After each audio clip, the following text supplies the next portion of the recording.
Bismillahirrahmanirrahim.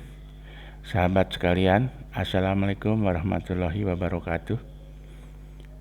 Alhamdulillah kita bertemu kembali dalam seri Kripto Al-Quran bagian 2. Jadi kali ini kita akan membahas konsep berpasangan dalam Al-Quran. Ini serupa dengan DNA manusia, ya. Jadi DNA dalam tubuh kita berpasangan 23 kromosom. Dan 23 ini luar biasa karena ini adalah salah satu bilangan prima, ya, bilangan istimewa dalam matematika. 23, ya, masih ingat kan bilangan prima? Jadi bilangan yang tidak bisa dibagi oleh angka lain kecuali oleh angka 1 dan bilangan itu sendiri. Jadi istimewa. Nah, sekarang kita akan lanjutkan. Namun sebelumnya, apa sih sebenarnya kriptografi itu? Jadi kriptografi berasal dari bahasa Yunani, yaitu kriptos artinya rahasia, dan grafein artinya tulisannya writing. Jadi kriptografi berarti tulisan rahasia, itu intinya. Nah, tidak hanya ilmu mempelajari teknik-teknik matematika yang berhubungan dengan aspek keamanan informasi, ya, seperti kerahasiaan. Jadi di sini ada proteksi, integritas data, ada verifikasi, penyangkalan, ya, dan autentifikasi. Tapi juga sekumpulan teknik yang bermanfaat. Dengan demikian, esensinya kripto adalah bahasa tersembunyi berupa kode, isyarat, atau bahasa coding yang memberikan verifikasi bahwa informasi yang disampaikan adalah asli, ya, terlindungi dan otentik. Ini contohnya banyak, ya, dalam kehidupan sehari-hari, ya, terutama di transaksi keuangan, ya, dalam dunia digital, dalam industri 4.0. Ya, lihat saja yang paling sederhana, ketika kita KTM kita diminta verifikasi dengan memberikan kode 6 digit, ya. Jika kode 6 digit itu benar, maka berarti kita adalah pemilik yang sah atau yang syah boleh menggunakan ATM tersebut. Nah, tapi bila, ya, kita salah saja 1 digit 3 kali berturut-turut, maka ATM akan memblok kartu kita, yaitu contohnya, ya. Kemudian di mobile banking juga begitu. Ketika kita mentransfer via Wise, ya, ke negara lain, ya, diminta juga, ya, kode yang berlapis. Inilah salah satu kriptografi dalam transaksi keuangan di dunia militer, dunia komunikasi, komputer, dan sebagainya. Nah, sahabat sekalian, dalam struktur mushaf Al-Quran dikenal dengan konsep berpasangan juga. Ya, ada yang berpasangan secara simetris sempurna, ada yang tidak simetris. Nah, pertanyaannya, lalu dari mana dalilnya? Jadi, dari mana dasar itu bisa diketahui? Jadi Al-Quran sendiri yang menyebut demikian, ya, disampaikan dalam satu ayat di surat Yasin yang sangat dikenal terutama bagi pasangan yang akan menikah.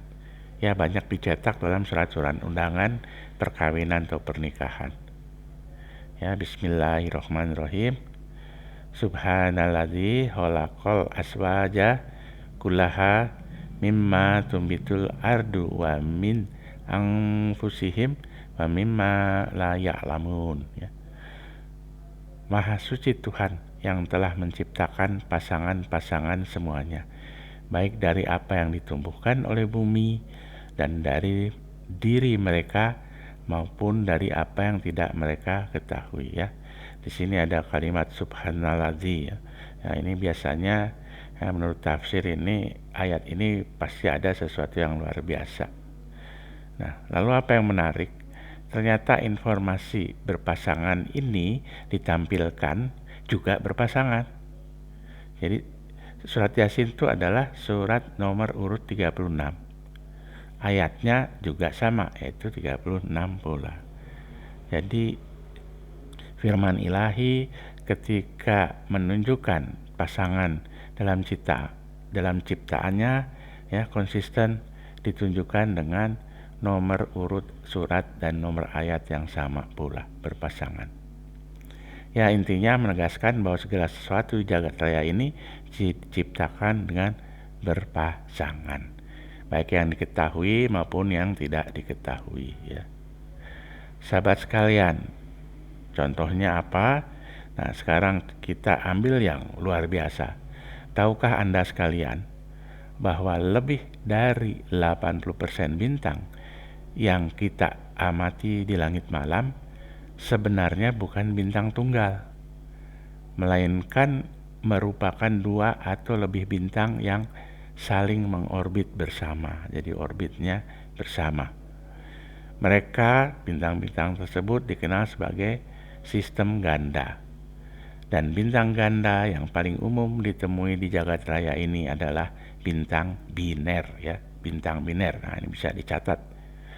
Luar biasa, masing-masing bintang biner ini sudah terbentuk bersama sejak awal.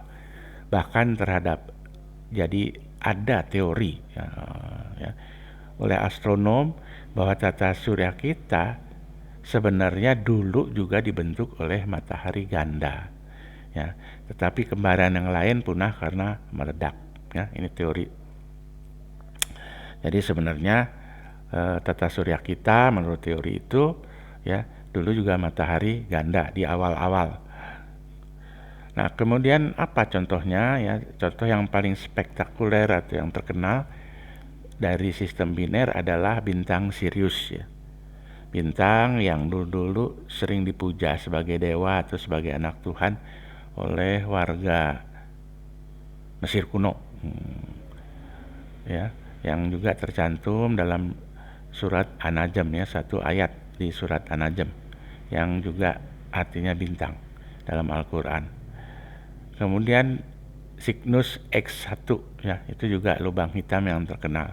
Ini bisa di Google, ini banyak ya gambar dan foto-fotonya. Bahkan black hole pun kembar. Misalnya yang terdapat ditemukan di galaksi 3C75 ya, seperti objek langit yang sedang berdansa ya. Semua partikel pada dasarnya berpasangan ya. Ada partikel, ada juga antipartikel, termasuk partikel paling kecil yang disebut quark ya. Ini adalah teori yang paling baru ya. Quark adalah partikel ya yang paling kecil yang kita ketahui sementara ini, tidak bisa dilihat. Jadi intinya semua materi yang diciptakan secara berpasangan dinamakan parite ya oleh Paul Dirac ya, ilmuwan Inggris. Baik itu partikel terkecil maupun yang bisa dilihat. Dalam Al-Qur'an sendiri banyak contoh ya ayat-ayat yang menjelaskan satu objek secara berpasangan. Baik itu berpasangan sinonim maupun antonim. Contohnya saja Allah Subhanahu wa taala selalu merangkai kata hidup dan mati mengulangi dalam Al-Qur'an sebanyak 145 kali. Itu contoh yang paling sederhana. Ya, contoh khusus misalnya kata Adam dan Isa disebut sama-sama 25 kali ya. Lebih spesifik adalah kata Muhammad ya. Nabi Muhammad itu seimbang dengan kata Al-Siraj yang artinya lampu pelita, obor atau penerang sebanyak 4 kali ya. Dari sana kita mengetahui atau bisa memahami bahwa Nabi Muhammad SAW itu memang ya sebagai penerang, sebagai lampu yang menerangi ya alam semesta dari kegelapan. Dan yang sangat menarik, kata al-aql yang artinya penggunaan akal ya, dari aklu, seimbang dengan kata an-nur yang bermakna cahaya sebanyak 49 kali ya. Yang luar biasa karena ini kelipatan 7 ganda, 77 ya. Ini adalah bilangan prima ya, yang banyak dipakai dalam ibadah haji. Misalnya tawaf 7 kali, sa'i 7 kali ya. Ini bilangan prima, termasuk shift number sebetulnya. Dalam tumbuh-tumbuhan juga begitu ya. Ada yang mempunyai organ jantan, benang sari, dan betina, ovula, juga berpasangan. Di tubuh manusia kita ini ya, kita ketahui juga terdiri dari daging, jaringan otot, tulang, dan sebagainya. Itu tersusun dari molekul protein, di mana molekul ini tersusun dari atom ya. Dan atom kita tahu sendiri ya, ada neutron ya, yang ada di tengah inti atom ya, ada elektron yang berputar mengelilingi inti atom ya. Jadi ada proton yang positif dan elektron yang negatif, itu berpasangan ya. Luar biasa. Sampai sini kita bisa paham bagaimana Allah Subhanahu wa taala menciptakan segala sesuatu dalam bentuk pers. Nah, sahabat sekalian, sekarang akan dijelaskan ya, konsep simetri sempurna yang menunjukkan bahwa Al-Qur'an adalah otentik wahyu dari Ilahi. Ya. Tersusun sebagai mushaf tidak sama dengan kronologis wahyu.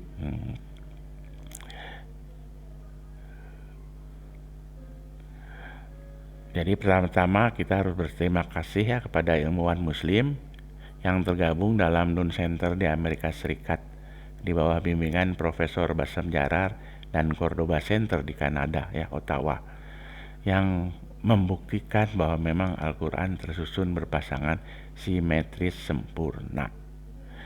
Al-Quran sendiri terdiri dari 114 surat, mulai dari Al-Fatihah, Al-Baqarah, sampai di ujung akhir Al-Ikhlas, Al-Falaq, An-Nas ya. Di sana 114 surat ini terbagi sempurna, 57 surat homogen dan 57 surat heterogen. Ya, sekali lagi 57 surat homogen, 57 surat heterogen. Di mana saja susunan ini sama.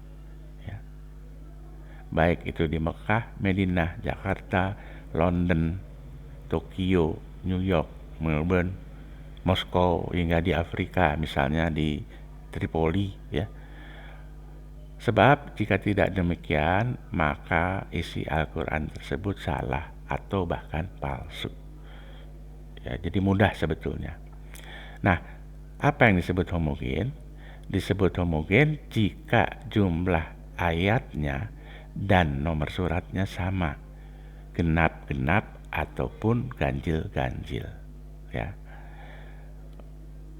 Contohnya Al-Fatihah disebut surat homogen karena jumlah ayatnya 7 ganjil dan nomor urut adalah pertama ganjil pula ya. Contoh kedua misalnya Al-Baqarah, itu juga homogen karena jumlah ayatnya 286 genap ya, dan nomor urutnya 2 genap pula, genap-genap. Maka ini termasuk surat homogen. Sedangkan surat heterogen sebaliknya, genap ganjil atau ganjil genap. Nah, ini saya ambil contoh satu saja ya, misalnya Ali Imran, jumlah ayat 200 genap, nomor urut 3 ganjil, maka genap ganjil dan sebagainya. Nah, ini PR buat kita semua ya. Kita bisa cek semua mushaf Al-Quran yang ada di rumah kita.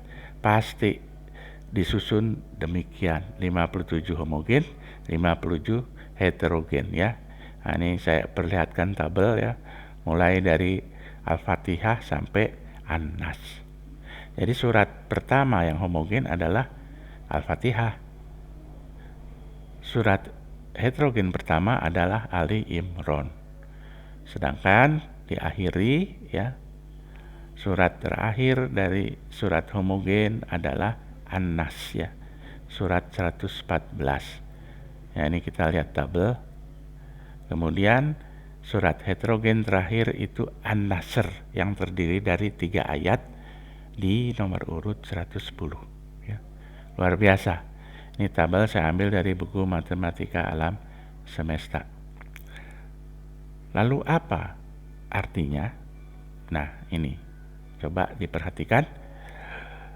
Artinya bahwa susunan Al-Quran semua sama, standar dunia di seluruh dunia sama, ya. Ini adalah bentuk proteksi, bentuk verifikasi yang menunjukkan otentiknya. Sekarang jika suratnya tertukar, misal Al-Fatihah tertukar dengan surat nomor 2 Al-Baqarah, ya, lihat tabel, akibatnya ada penambahan 2 surat heterogen, ya, dan pengurangan 2 surat homogen. Jadi yang tadinya Al-Fatihah dan Al-Baqarah itu homogen, karena tertukar letaknya dia jadi heterogen. Nah, akibatnya homogen, ya, berkurang 2, jadi menjadi 55. Sedangkan yang heterogen bertambah 2, jadi 59. Tidak simetris sempurna lagi, ya, tidak berpasangan, simetris sempurna. Demikian juga jika terjadi penambahan atau pengurangan jumlah ayat, apalagi surat, ya, karena Al-Quran menjadi tidak berpasangan sempurna, kriptonya hilang. Kalau kriptonya hilang, kodenya hilang, maka yang terjadi adalah mushaf Al-Quran itu salah, bahkan mungkin palsu. Contoh, misalnya surat At-Taubah, ya, surat yang tidak memiliki basmalah, ya, surat nomor 9, ya. Ternyata hanya 128 ayat saja yang seharusnya 129.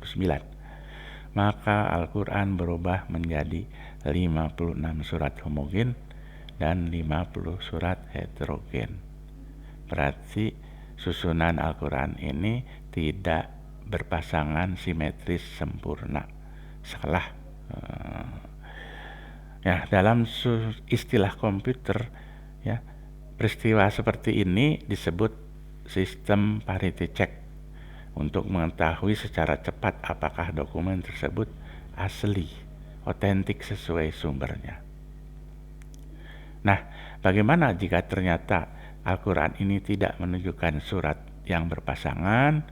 Maka ada 2 jawabnya, ada 2 kemungkinan. 1, kita salah menghitung, atau 2, Al-Quran tersebut memang tidak asli, ya, tidak otentik, susunannya salah, ya. Semua standar di dunia Al-Quran, standar cetak yang disebut Textus Receptus, ya, dalam bahasa Latin, itu semua mengikuti standar Utsmani. Pasti tersusun 57 surat homogen dan 57 surat heterogen, berpasangan simetris sempurna, pasti.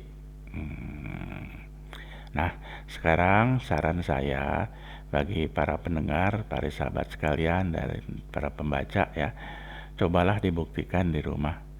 Karena kalau ini kita sudah membuktikan sendiri dengan menghitung sendiri, ya, Al-Quran yang ada di rumah, maka insya Allah keimanan kita tentang keaslian Al-Quran makin bertambah besar.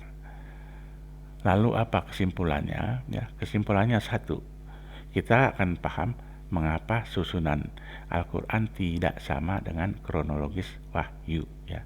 Kronologis wahyu itu awalnya surat Makkiyah diakhiri dengan surat Madaniyah, tetapi mushaf Al-Quran tidak begitu. Kedua, sekarang kita makin yakin kalau saja susunan Al-Quran tidak menunjukkan 57 surat homogen dan 57 surat heterogen, maka Al-Quran tersebut susunannya salah dan mungkin palsu. Nah, inilah salah satu mukjizat Al-Quran, ya, dalam menjaga keasliannya. Inilah salah satu contoh kripto Al-Quran. Baik sahabat sekalian, sampai sini saja dulu. Kita insya Allah akan bertemu kembali di seri yang sama dalam bagian ketiga.